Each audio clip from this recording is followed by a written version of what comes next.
지난주일 동계올림픽이 폐막하였습니다. 이런 올림픽이나 스포츠 경기가 있게 되면 꼭 공식과도 같이 그 뒤에 감동적인 스토리들이 꼭 뒤따르게 됩니다. 그 가운데에서 금메달을 딴 스켈레톤의 아이언맨 윤성빈 선수에 관한 이야기는 학교에 있는 저로서는 상당히 재미있게 좀 바라본 이야기였습니다. 윤성빈 선수의 잠재력을 알아본 선생님께서 너 잠깐 나와봐라 라는 이 말로 올림픽 이 선발 선수를 선발하는 선발전에 슬리퍼와 반바지를 입고 참석을 했다가 한국 썰매의 개척자인 강광배 교수의 눈에 들어서 처음 이렇게 썰매를 시작하게 되었습니다. 2014년도에 소치 올림픽이 준비할 때 썰매 타는 것이 너무나도 무서워가지고 집으로 도망갔습니다. 그리고 이제 포기하려고 하는 그때의 어머니께서 남들이 가지 않은 길을 가고 개척을 해야지 성공할 수 있다고. 당연히 힘들지만 너는 정말 잠재력이 풍부한 아이고 너는 남다르기 때문에 반드시 할 수 있을 것이라는 이 어머님의 이 권면과 위로 덕분에 다시 훈련장을 찾게 되고, 그래서 소치 동계올림픽 때 16위, 그리고 이번 평창 동계올림픽에서 당당히 금메달을 목에 걸게 된 이 평창을 지배한 선수의 1인으로 이렇게 그 이름을 올리게 되었습니다. 이런 윤성배 선수에 관해서 이 강광배 교수가 이야기한 것이, 이 윤성빈 선수는 흰 도화지와 같아서 가르치는 것을 그대로 습득하고 표현하는 선수이다라고 기본에 충실한 선수라는 것을 칭찬을 하기도 했습니다. 윤성빈 선수뿐만 아닙니다. 모든 운동 경기든지 간에 꼭 그 경기가 마치고 나면 이러한 훈훈한 감동의 뒷이야기가 따르게 됩니다. 훈련 시설은 고사하고 어떤 지원도 없는 척박한 환경 속에서 열심을 다하는 노력 속에 때로는 상처를 받기도 하고 수술이나 또한 경제적인 위기, 여러 가지 어려움이 임하지만은 결국은 이겨내어서 목에 메달을 걸게 되어 전 세계 사람들에게 인정을 받게 되었다라는, 자신과의 싸움에서 이긴 인생 드라마의 주인공이다라는 여러 이런 방송에서 흘러나오는 이런 내용들, 꼭 공식처럼 스포츠 경기가 있으면 이런 내용들이 자연히 뒤에 붙어서 따라 나오게 되어 있습니다. 그리고 그때마다 강조하는 것이 기본에 충실했다라는 이러한 내용들이죠. 이러한 공식은 비단 스포츠 경기에만 존재하는 것이 아닙니다. 이러한 공식 우리 영혼에도 그리고 성경에도 존재합니다. 더욱이 우리 경향인들은 담임 목사님을 통해서 주신 구원인은 곧 사명인이라는 대표적인 영혼의 공식을 우리는 너무나도 잘 알고 있습니다. 그리고 이 공식 가운데 기본에 충실해야 된다라는 사실 또한 우리는 잘 인지하고 있습니다. 우리는 오늘의 본문을 통해서 구원인은 곧 사명인이라는 이 공식에서 우리가 무엇을 기본으로 삼아야 하는지를 살펴보면서 은혜 나누기를 소원합니다. 첫 번째, 구원인은 바른 예수 신앙을 기본으로 믿는 성도들입니다. 본문 마가복음 16장 10절에서 18절의 말씀입니다. 함께 읽겠습니다. 마리아가 가서 예수와 함께 하던 사람들이 슬퍼하며 울고 있는 중에 이 일을 알림해 그들은 예수께서 살아나셨다는 것과 마리아에게 보이셨다는 것을 듣고도 믿지 아니하니라. 그 후에 그들 중 두 사람이 걸어서 시골로 갈 때에 예수께서 다른 모양으로 그들에게 나타나시니 두 사람이 가서 남은 제자들에게 아뢰었으되 역시 믿지 아니하니라. 그 후에 11 제자가 음식 먹을 때에 예수께서 그들에게 나타나사 그들의 믿음 없는 것과 마음이 완악한 것을 꾸짖으시니 이는 자기가 살아난 것을 본 자들의 말을 믿지 아니함이로라. 아멘. 지금 본문에 7 귀신 들렸던 막달라 마리아가 처음으로 부활하신 예수님을 만난 사건이 기록되어 있고, 그리고 시골로 가는 두 사람, 즉 엠마오로 가는 두 제자들이 부활하신 예수님을 만난 사건이 기록되어 있습니다.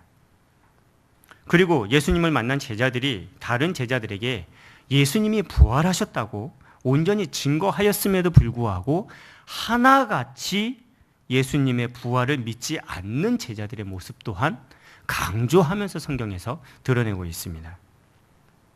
그러자 예수님께서 직접 예수님의 부활을 믿지 않는 제자들 앞에 나타나셨습니다. 그리고 그들을 책망하셨습니다. 예수님이 자신의 죄를 위하여서 십자가에 못 박혀 죽으셨다라는 것은 인정할 수 있다 할지라도 함께 동고동락했습니다. 함께 음식을 먹었습니다. 함께 잠을 잤습니다. 그리고 그러한 함께 했던 예수님이 지금 십자가에서 못 박혀 죽으셨습니다. 그리고 장례까지 치렀습니다. 그런데 함께 했던 그 예수님이 지금 부활했다. 살아났다. 사람으로서는 참 믿기 힘든 내용입니다. 그래서 예수님께서 부활을 믿기 어려워하는 제자들을 찾아와서 믿음 없는 것, 그리고 그 마음이 완악한 것을 책망하셨습니다. 사실 제자들은 이 책망을 받을 만합니다. 왜냐하면 이 제자들은 예수님을 따라다니면서 예수님께서 죽은 자를 부활시키는 것을 3번이나 보았습니다. 회당장 야이로의 딸이 부활하는 것을 보았고, 나인성 과부의 아들이 부활하는 것을 보면서 여자도 부활하고 남자도 부활하네, 남자 여자 모두 부활한다는 사실을 제자들은 알았습니다. 이후에 나사로까지 부활하는 것을 보았습니다. 어린 아이들, 자녀들만 부활하는 것이 아니라 어른도 부활하네, 어린이 어른 모두 할 것 없이 부활한다는 사실 또한 알고 있었습니다. 그러나 그들은 알고 있었지 믿지 않았다라는 것입니다. 오병이어의 기적을 맛본 수많은 군중들이 여러 병고침, 이적, 기사의 역사를 맛본 모든 군중들이 하나같이 예수님을 메시아로 따르다가 요한복음 6장 66절에 이르러서 모두 다 예수님을 떠나버리는 사건들이 있었습니다. 수많은 사람들이 예수님을 떠난 이유는 다른 것이 아닙니다. 예수님께서 바로 내가 하늘에서 온 메시아다, 구원자다, 예수님이 죽으신다, 하늘에 올라가는 것, 즉 부활하심과 승천에 관해서 말씀을 하실 때, 이것을 믿어야 된다고 말씀을 하실 때 모든 군중들이 예수님을 떠나버렸습니다. 그런데 지금 제자들의 모습이 이렇게 예수님을 떠나버린 군중들의 모습과 똑같다라는 것입니다. 예수님의 부활을 믿지 않고 있었습니다. 이것에 대해 예수님이 믿음 없다고, 그 마음이 완악하다고 질책을 하신 것입니다. 예수님을 믿는 믿음은 예수님이 하나님 되심을 믿는 것입니다.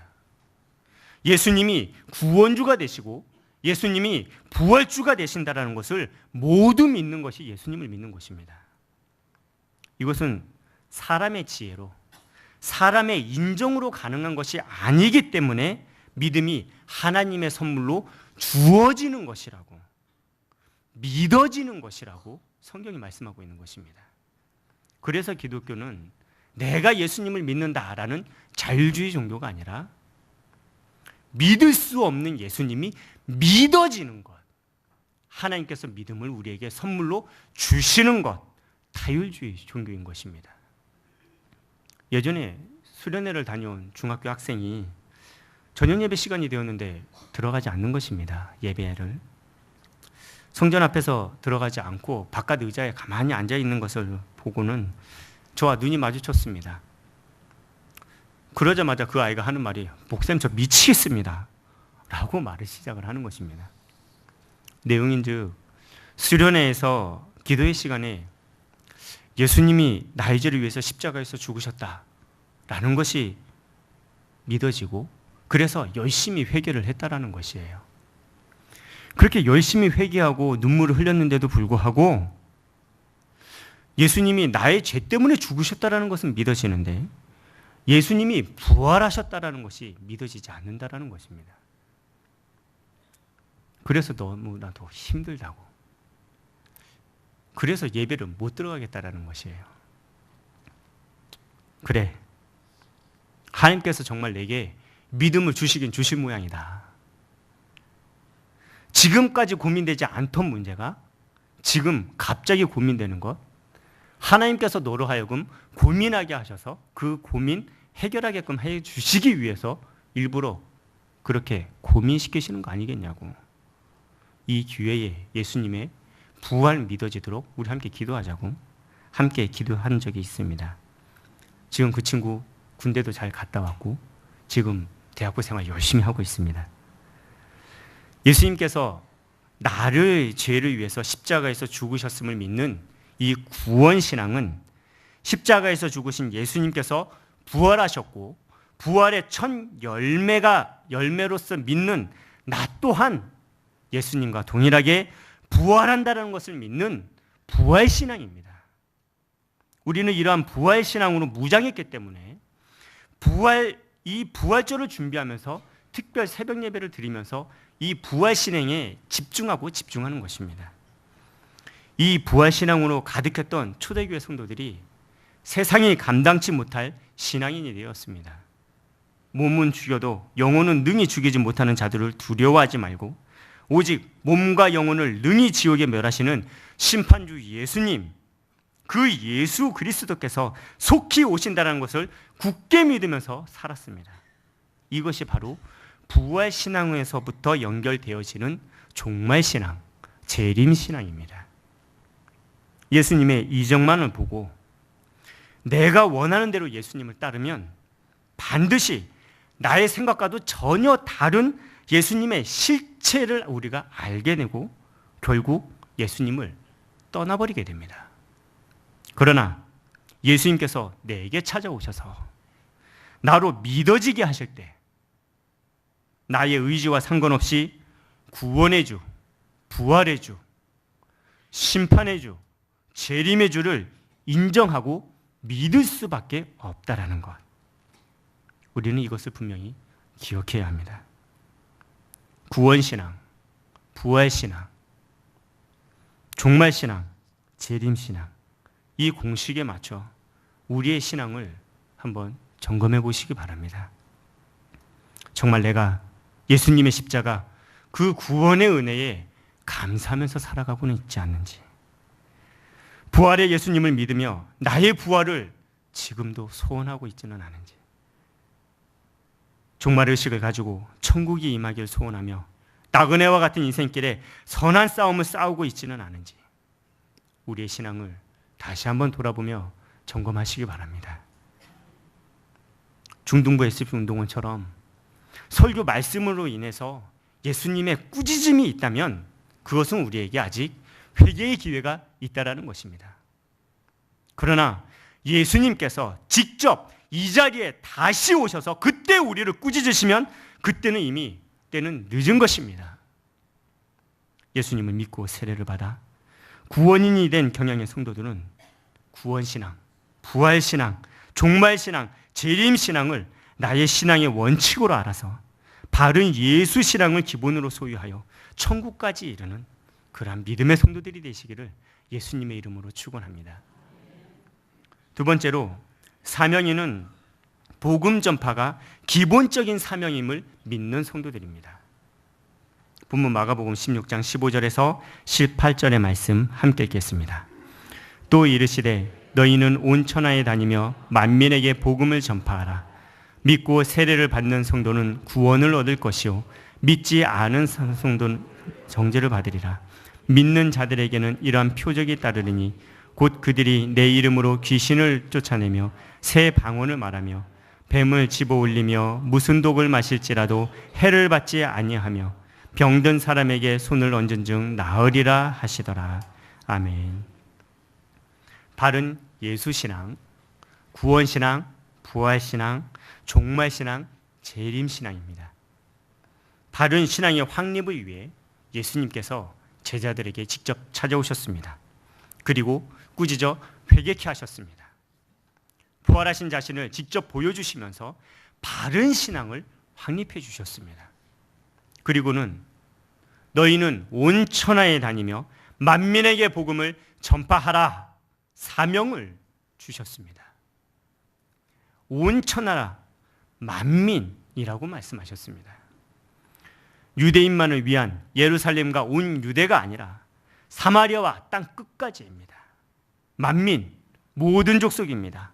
이들에게 복음을 전파하기 위하여 제자를 삼고 아버지와 아들과 성령의 이름으로 세례를 주고 하나님의 말씀을 성경 가르쳐 지키게 하는 것입니다.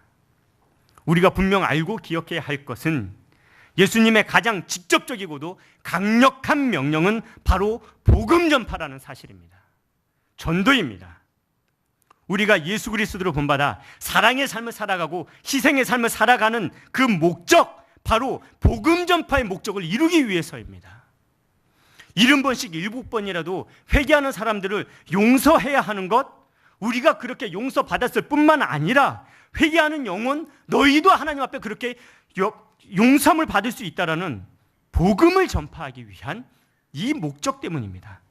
모든 것이 가나 모든 것이 유익하지 않은 것을 알고 있고, 모든 것이 가나나 모든 것이 덕 세우는 것이 아님을 알기에 우리가 자기 유익을 구하는 이기적인 신앙인의 삶을 살아가는 것이 아니라 다른 사람의 유익을 구하는 이타적인 삶을 살아가는 것, 복음 전파를 위해서입니다. 우리가 열심히 경양 선교를 후원합니다. 예, 당연히 선교사님들을 후원하면서 복음 전파하기 위해서입니다. 제레마 신학 대학원대학교 후원합니다. 예, 선지 생도들을 양성하여서 복음 전파하기 위해서입니다. 별들의 학교 우리가 후원합니다. 당연히 어려서부터 말씀으로 양육하여 복음 전파하기 위해서입니다. 목적으로서의 예수, 수단으로서의 삶, 예수님을 믿는, 예수님을 목적하는 그러한 성도들의 삶, 예수님을 증거하는 복음 전파의 사명의 삶, 이것이 바로 우리의 삶이라고 우리가 반드시 기억하고 실행해야 하는 것입니다. 믿고 세례받는 사람은 구원을 얻을 것이요 믿지 아니하는 사람은 정죄를 받으리라 말씀하였습니다. 이러한 복음 전파 분명한 목적이 있습니다. 하나님의 택한 백성을 구별시키기 위한 것입니다. 예수님을 믿는 신앙 고백이 세례로서 드러나 성도로서 구별되어 구원인이 되는 것입니다. 복음 전파를 거부하는 불택자들이 있습니다. 예수님을 믿지 않는 그 모습 자체가 정죄를 받은 모습입니다. 불택자들을 예수님을 믿는 성도로서 바꿀 능력도, 권세도, 자격도, 사명도 우리에게는 주어져 있지 않습니다. 우리는 오직 효력 있는 복음 전파를 위하여서 성경 말씀에 철저한 성도의 삶을 살아갈 뿐입니다. 저는 신자들보다 불신자들을 더 많이 앉혀놓고 설교하는 학교의 교목입니다. 그래서 모든 설교가 전도 설교일 수밖에 없는 그러한 목사입니다. 할 수만 있으면 설교를 듣지 않으려고 하고, 할 수만 있으면 예배를 거부하려고 하는 그러한 학생들, 그러한 학생들은 모아놓고 예배를 드리면서 설교하고, 또한 이들을 위해서 기도하는 그 목적이 무엇이겠습니까? 그들 가운데에 하나님의 택한 백성이 있다라는 믿음 때문이고 복음 전파라는 사명이 주어져 있기 때문입니다.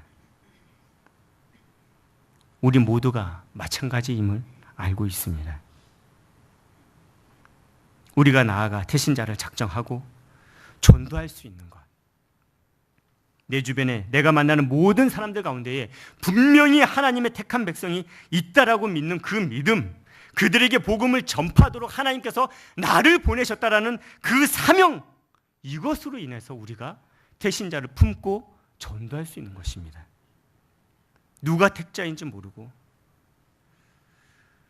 누가 불택자인지 우리는 모르기 때문에 나에게 가장 가까운 사람에서부터 내가 만나는 모든 사람이 이르기까지 우리가 태신자로 작정하는 것 아니겠습니까? 태신자를 작정하고 열심히 기도해서 당연히 우리 전도하여 해산해야 합니다. 해산한 영혼은 예수님의 제자로 복음 전파의 사명을 감당할 수 있도록 잘 양육하여서 결국 제자 신자로 우리가 세워야 하는 것입니다. 이렇게 예수님께서 주신 사명에 순종하는 성도에게 표적이 따른다고 성경은 우리에게 말씀하고 있습니다. 성도에게 나타나는 이 표적은 귀신을 내어쫓는 것, 새 방언을 말하는 것, 뱀이나 독으로부터 해를 받지 않는 것, 병을 고치게 되는 것, 이러한 것들입니다. 혹자들 가운데에 오늘 성경 말씀처럼 믿는 자에게는 이런 표적이 따르리니 라는 이 말씀만을 바라보면서 축기를 하든지 방언을 하든지 병고침의 신유의 은사가 있어야지만이 예수님을 믿는 사람이다 라고 말하는 은사주의자들이 있습니다. 아닙니다. 이런 이적의 모습은 믿는 자라는 것을 확인시켜주기 위한 증거적 모습이 아닙니다. 교육주의 신학에서도 이런 축기, 방언, 신유의 은사 같은 모든 이러한 은사, 이러한 이적들을 부정하지 않습니다. 다만 이러한 이적들이 믿는 자의 증거가 되어야 되고 이러한 이적이 나타나야지만이 바른 교회다라고 말하는 증거로서 드러나는 이러한 은사들, 이것을 부정하는 것입니다.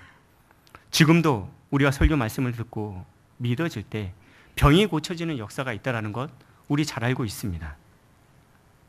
하나님께서 필요에 따라 방언을 주시고 악한 귀신에게서 노임을 받아 예수님을 믿게 되는 역사가 지금도 우리 가운데 있다는 것 우리가 여러 간증으로 들어서 알고 있고 이러한 이적이 성경 중심의 개혁주의 신학에서 부정될 수가 없는 것입니다. 만민에게 복음을 전파하라는 사명을 위해 영혼구원, 전도를 위해서 우리에게 주신 이적입니다. 우리가 이러한 이적의 삶을 살아가지 못하고 있습니까? 그렇다면 전도하십시오. 전도를 위해 주시는 이적이면 전도하면 이적을 체험할 수 있게 되는 것입니다. 중국의 선교사님께서 교회를 개척하시고 교회가 점점 부흥하기 시작을 하는데 이런 은사주의 성도들이 교회 안으로 흘러들어오게 되었습니다. 선교사님이 방언은 못하는 것 보니까 가짜 선교사다, 가짜 목사다, 믿음도 없고 은사도 없다고 소문을 내면서 교회 안에 문제를 일으키기 시작하였고 결국에는 이 교회의 전도의 문이 점점 닫히게 되었습니다. 이 속이 상한 선교사님께서 하나님 앞에 이거 어떡하냐고 책임져 달라고, 나 방언할 줄 모른다고, 하나님이 알아서 이 모든 것 해결해 달라고 정말 하나님 앞에 기도하셨습니다. 이렇게 기도하던 중에 주일날 목회 기도를 하고 있는데 갑자기 방언이 터져서 목회 기도를 방언으로 기도하게 되신 것입니다. 나중에 성도들이 이야기해서 알았지 정작 목회 기도하는 선교사님 본인도 자신이 방언한 줄도 모르고 또 지금도 방언을 못하십니다. 우리 교단 선교사님의 간증입니다. 교회를 통한 복음 전파를 위해 하나님께서 특별히 주셨던 이적입니다. 우리 가운데에도 병들어서 죽게 된 형제가 너무나도 안쓰러워서 딱 한 번만 교회 가자고 정말 눈물로써 부탁하는 그런 형제의 부탁에 억지로 교회에 왔다가 설교 말씀에 은혜를 받고 자주 이렇게 설교 말씀을 듣는 중에 어느 순간에 병이 씻은 듯이 나아져 있더라라는 간증. 신앙에 관해서는 너무나도 무섭고 너무나도 잔인할 정도로 억압하던 그런 남편이 이 자녀의 손에 이끌려서 억지로 교회에 와서 예배를 드렸는데 온순한 양으로서 변화되었다라는 그러한 간증 우리 자주자주 듣고 있지 않습니까? 이적이 목적이 되는 것은 잘못된 것입니다. 그러나 복음 전파가 목적이 된 이적은 지금도 하나님께서 필요에 따라 우리 가운데서 일으키고 있다는 것 믿으시기 바랍니다. 그렇다면 우리가 이러한 이적을 체험하지 못한다? 내가 복음 전파를 목적하고 있지 않다라는 그런 내용이기에 우리는 더욱더 복음 전파, 전도에 집중하고 목적하고 그로 인해서 예수님을 증거하면서 전도하시기 바랍니다.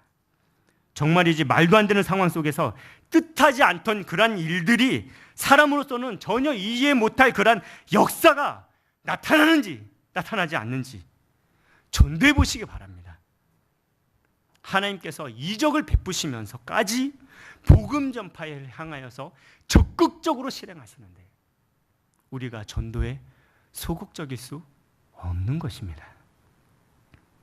예수님의 명령에 따라 만민에게 복음을 전파하는 전도의 삶을 살아가면 하나님께서 주시는 간증이 예수님께서 주신 믿음을 굳게 지킬 수밖에 없는 삶으로서 가득히 채워진다는 것 기억하시면서 복음 전파가 삶의 모든 것이 되고 기본이 되는 경영의 성도들이 되시기를 예수님의 이름으로 축원합니다.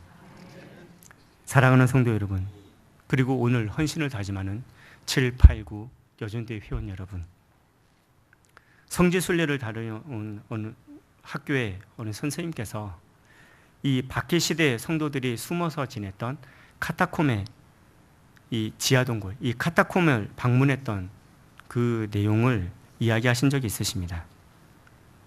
가이드를 따라서 좁다란 땅 밑 터널로 내려가는데 머리는 헬멧을 썼는데도 계속해서 부딪히고 좁은 공간에서 수비가 아파와서 이 여행객들 몇몇이 너무나도 힘들어했다라는 것입니다.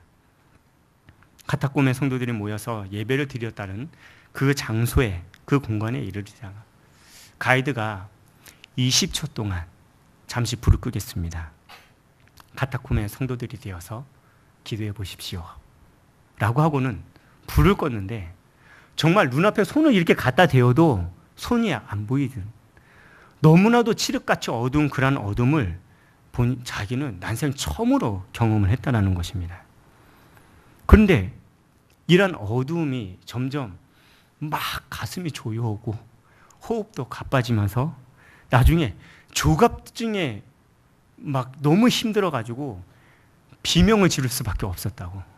그래서 가이드 붙잡고 빨리 나가자고 이렇게 애원할 수밖에 없었다고 하는 그런 이야기를 들었습니다. 그러면서 이어서 하는 말이 자기는 정말 그 시대에 태어났다면, 그래서 태어나면서 그러한 지하동굴에서 태어나고 그렇게 지하동굴에서 살다가 지하동굴에서 생을 마감하는 그러한 카타콤의 성도들, 그러한 위치에 자기가 있었다면 자기는 예수님을 부인했을 거라고. 얼마나 자신의 믿음이 나약한 것인가 이야기한 적이 있습니다. 맞습니다. 카타콤의 성도들은 드러내고 믿음을 말할 수 없었고 당연히 전도할 수도 없었습니다. 그리스도인이라는 것이 드러나면 그 순간 죽임을 당할 수밖에 없었습니다. 유일하게 신앙을 지키면서 살 수 있는 방법이 카타콤에 숨어드는 것입니다. 그럼에도 불구하고 그 성도들은 야심한 밤을 틈타서 카타콤에서 나와 주님께서 명령하신 만민에게 복음을 전파하기 위하여 애를 쓰고 힘을 썼다라는 것입니다. 그리고 이 카타콤마저 이 핍박자들에게 공격을 당할 때 그들이 할 수 있었던 것은 오직 하나, 땅에 엎드려서 나직하게 마라나타, 주님 어서 오시옵소서 기도하는 것뿐이었습니다. 그럼에도 불구하고 이들이 세상이 감당치 못할 믿음의 용사로 이름을 남기게 되었습니다. 바른 예수 신앙의 구원의 기본으로, 복음 전파의 사명을 기본으로 너무나도 잘 믿고 잘 행했기 때문입니다. 담임 목사님께서 말씀하신 구원이는 곧 사명이니다 라는 이 공식, 성경에 있으니까 잘 알고 있으라고 우리에게 말씀한 것이겠습니까? 구원이는 곧 사명이니 그 사명에 충성하여서 믿음의 삶을 살라는 하나님의 말씀을 우리에게 전하셨다라는 것 우리 너무나도 잘 알고 있습니다. 정말이지 말씀에 따라 순수한 구원인이 되시기 바랍니다. 예수신앙은 구원신앙, 부활신앙, 종말신앙, 재림신앙입니다. 이러한 구원인에게 오직 온 천하에 다니며 복음을 전파하라는 사명이 주어져 있음을 기억하고 정말 열심히 전도하는 경양의 성도들과 7, 8, 9 여전대 회원들이 되시기를 예수님의 이름으로 축원합니다. 히브리서 11장 6절의 말씀, 믿음이 없이는 하나님을 기쁘시게 못하나니 하나님께 나아가는 자는 반드시 그가 계신 것과 또한 그가 자기를 찾는 자에게 상 주시는 이심을 믿어야 할지니라. 아멘. 구원과 사명의 기본으로 하나님을 기쁘시게 하는 경향의 성도들 7, 8, 9 여전대 회원들이 되시기를 예수님의 이름으로 축원합니다.